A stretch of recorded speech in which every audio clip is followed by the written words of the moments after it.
Manchester United fans, it's another frustrating match, another points dropped, and that makes it 4 points gone in the last 2 games against teams sitting at the bottom of the table. But like I've always said, these games are never as easy as people think. These so-called bottom teams are not a joke at all. Look at Leeds. This is the same Leeds side that drew against Liverpool home and away, the same Leeds that beat Chelsea at Elland Road. So walking into this match, with the amount of injuries we currently have, it was always going to be tough. I know many fans are tired of hearing about injuries and players missing, but that's simply the reality we are dealing with. Most times we don't like to face reality. As Manchester United fans, we always expect more, and that's fine, that's who we are. But honestly, if you ask me, this result is actually a good result when you look at where we are right now. Yes, we desperately wanted the 3 points to push ourselves into the top 4, but imagine if we had actually lost this game instead. And of course, the big argument today will be about Amorim. People will ask why he didn't start with a back 4, why he didn't use Zirkzee in midfield earlier, and why he had to wait until we conceded before he changed anything. Many fans will say Amorim caused all of this because he didn't set up with a back 4 from the beginning. We always have something to say, always someone to blame, especially the coach. But let's be honest, if we had scored early, most people wouldn't even be talking about this. If we took some of the chances we had, no one will be talking about formations. But here's how I see it. I believe Amorim purposely kept Zirkzee as a super sub because we don't have many options on the bench, and he wanted at least one player who could come on and give us hope in the second half. We've struggled badly after half-time in recent games, and he was clearly trying to fix that. He knew Leeds would come at us aggressively in the second half, and if he used both Zirkzee and Cesco from the start, there would be nobody left to change the game. He also knew that with Zirkzee on the pitch, we might lose too much defensively and without the ball, so he tried to protect us early and avoid conceding early, especially in the first half. Because if Leeds had scored in the first half, their crowd and momentum would have made things even harder for us. And if you really look closely, we actually had more control of the game in that first half. We actually started really fast today, completely different from the last game at Old Trafford where we were slow, relaxed, and almost casual. This time it was the opposite. From the first whistle, the players showed real grit, real hunger, and genuine fighting spirit. And this is something I always say, the coach cannot do everything for you.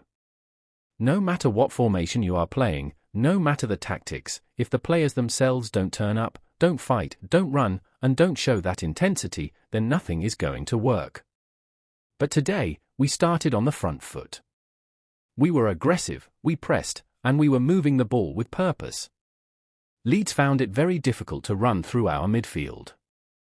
Ugarte and Casemiro stood strong and made it tough for them to progress, and many times you could see Cesco, Cunha, and Dorgu pressing high, forcing Leeds to go long, and more often than not we were recovering the ball again.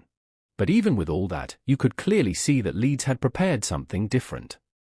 It almost looked like they had another plan entirely.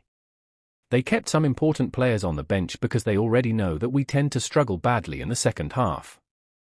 So they prepared for that moment.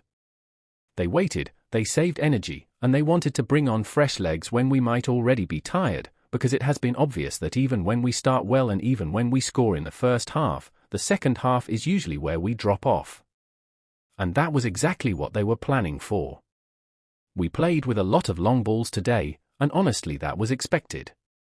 When you go away to a place like Leeds, a very hostile stadium, loud fans, constant pressure, you can't always afford to keep playing out from the back.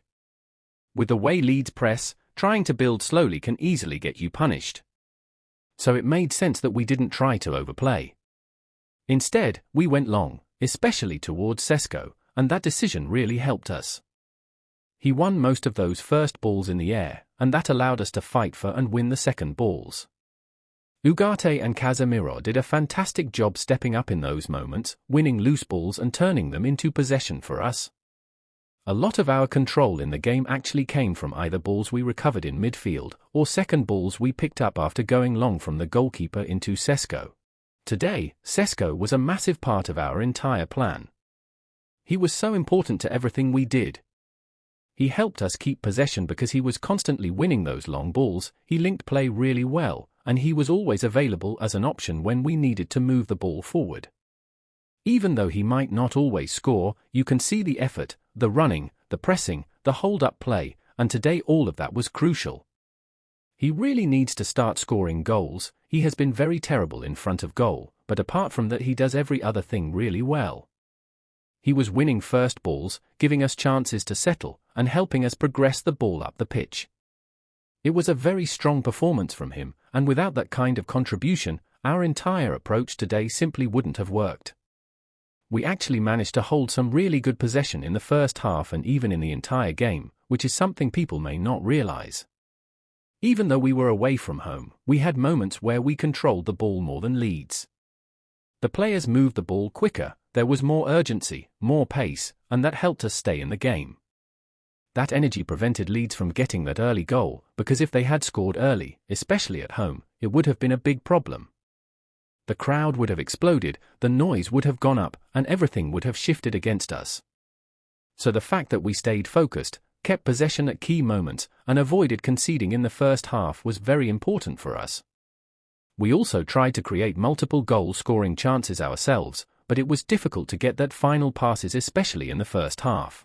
Leeds finally got their goal in the second half, and it came from a defensive mistake, something that has hurt us many times this season. But immediately after that, Amorim reacted. He immediately brought in Zirkzee and switched the shape into a 4-2-3-1, which at times even looked like a 4-5-1, and straight away we responded with a goal of our own from a pass from Zirkzee. The big question everyone will ask is, why didn't we just start like that from the beginning? But when you look carefully, I really believe it was part of Amorim's plan. He was thinking about the second half, trying to make sure we still had something left to compete when the game opened up.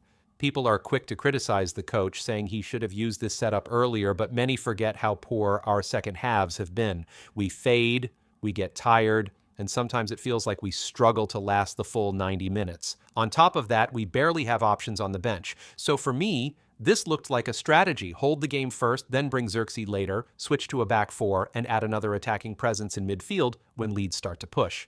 But honestly, with the players we currently have available, I still think a back four suits us better than a back three for now. We just look more fluid, more balanced, and more comfortable, and we create more chances when we switch into that system. Zirkzee was the one who started making everything click. The moment he came on, you could see the difference.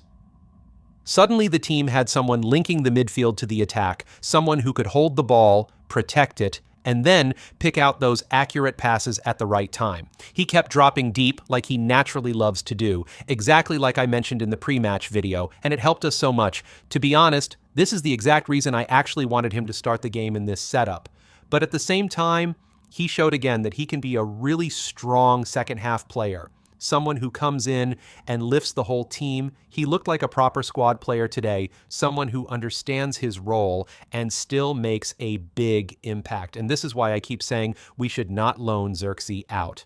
There is simply no point, especially with the situation we are in right now. Our squad depth is already thin. We barely have enough players, and in many positions we practically have only one option. Zirkzee can play in multiple roles, and today was the perfect example of why he is needed. He came on, changed the tempo, changed the way we played, and helped turn the game around for us. At the end of the day, this was another tough game, another battle, and even though we dropped points again, there are still lessons and positives to take from it.